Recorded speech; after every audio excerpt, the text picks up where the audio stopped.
Genesis 38 chapter 1. Nang panahong iyon, iniwan ni Judah ang mga kapatid niya at nagtayo ng tolda malapit sa isang lalaking Adulamita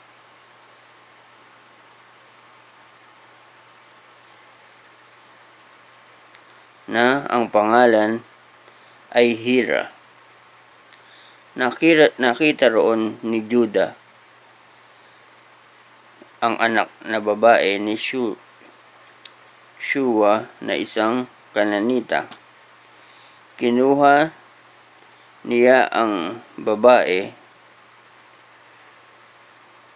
at sinipingan nito. Kaya nagdalang tao ang babae. Nang maglaon, nagsilang ito ng isang lalaki at pinangalalang Judah. Itong Judah na nagpadala ng tao, siya ulit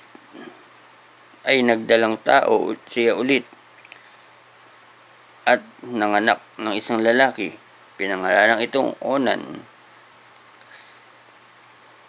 Nanganak siya ulit ng isang lalaki at pinangalanan itong Sheila na nasa Arzib. Siya noong ang babae. Siya noong manganak ng babae.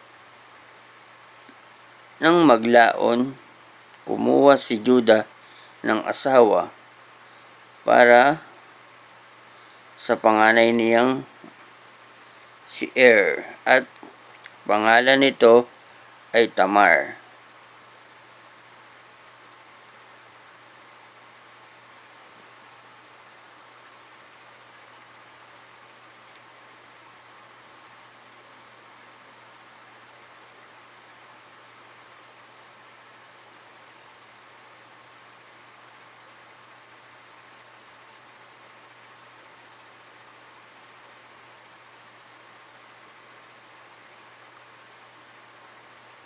Nang maglaon, kumuha si Judah ng asawa para sa kaniyang si Pero si na panganay ni Judah ay gumawa ng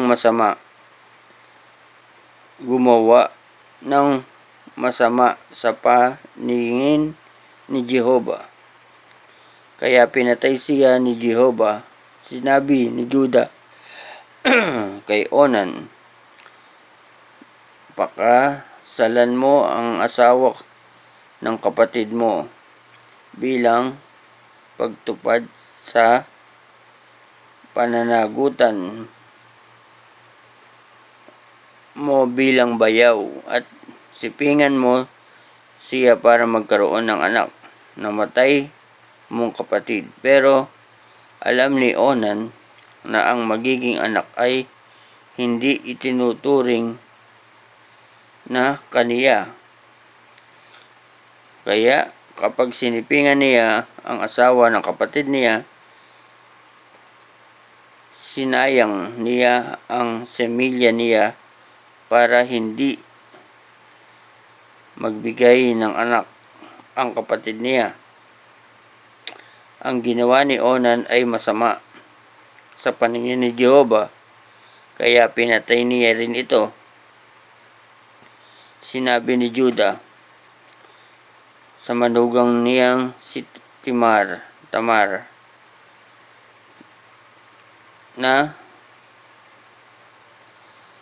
tumira ka muna bilang si Judah sa bahay ng iyong ama hanggang sa lumaki ang anak mong si Sheila, dahil sinabi niya sa sarili niya, baka mamatay rin siya gaya ng mga kapatid niya.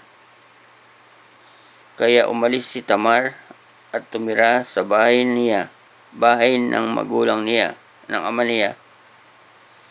Lumipas ang ilang panahon at namatay ang asawa ni Juda na anak na babae ni Sheila.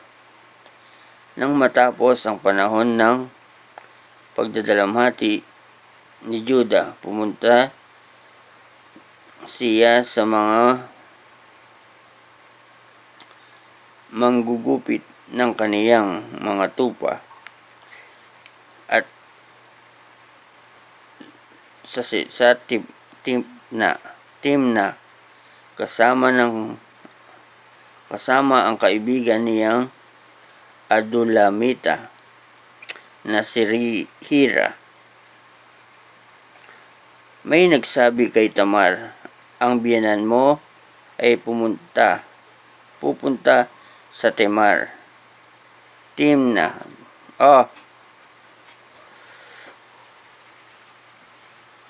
Luto na yung manok. Ha? May kamatis yan?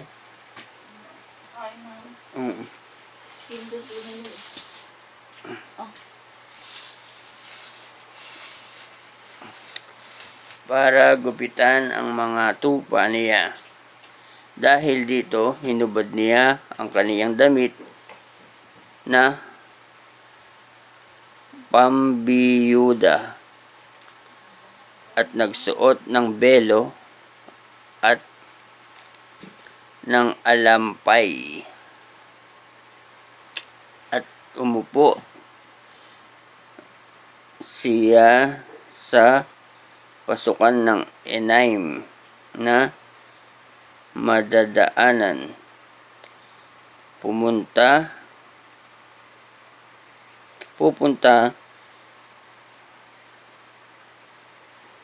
Timna dahil nakita niyang malaki na si Sheila, pero hindi pa rin ibinibigay rito para maging asawa.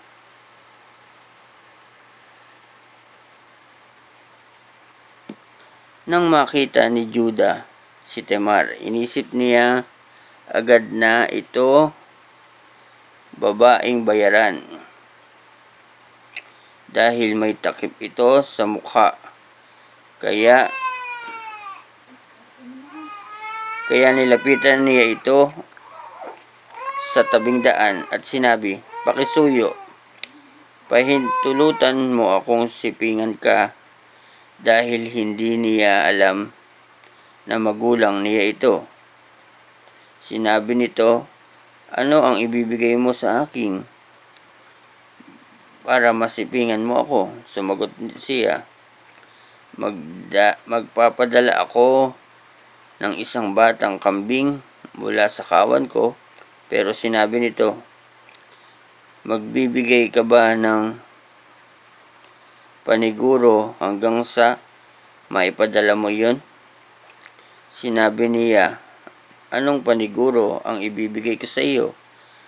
Sumagot ito, "Ang iyong singsing na pantatak ang napili nito at ang tungkod na hawak mo." Kaya ibinigay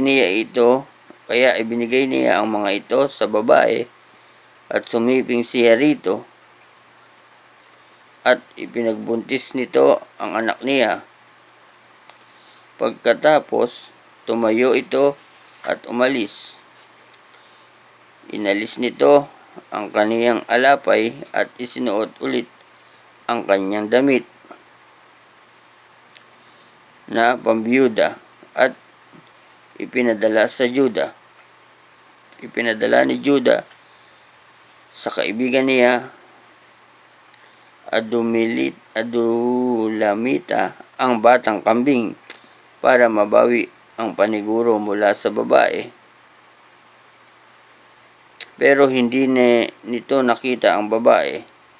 Nagtanong-tanong siya sa mga taga roon, "Nasaan ang babaeng bayaran na nasa tabi ng daan sa Enaim?" Pero sinabi nila, walang babaeng bayaran dito. Kaya bumalik siya kay Juda at sinabi niya, hindi ko siya nakita. At sinabi rin ng taga roon, walang babaeng bayaran dito.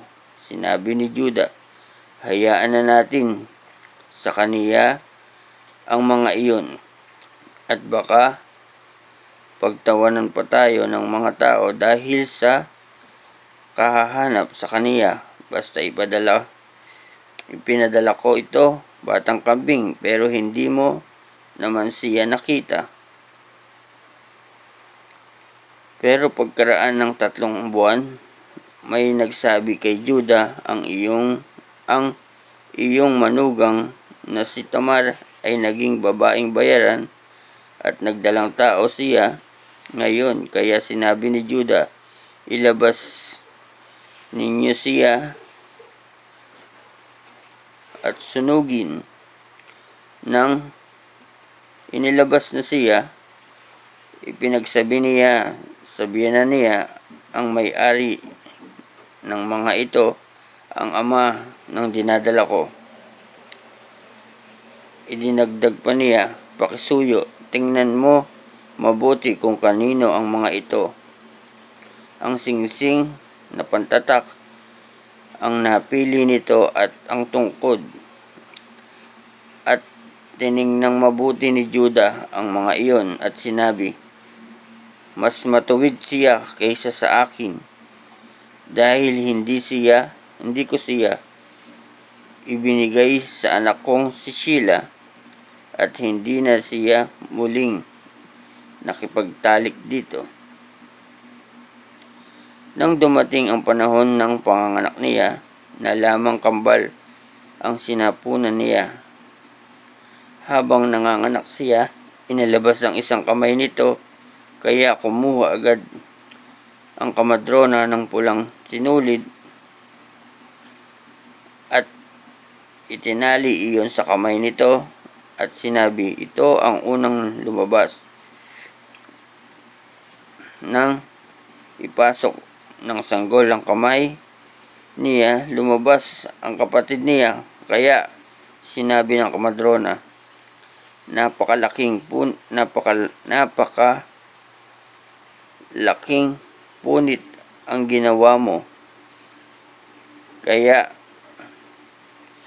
pinangalanan itong Perez. Pagkatapos lumabas ang kapatid nitong may pulang sinulid sa kamay at pinangalanan siyang Sera.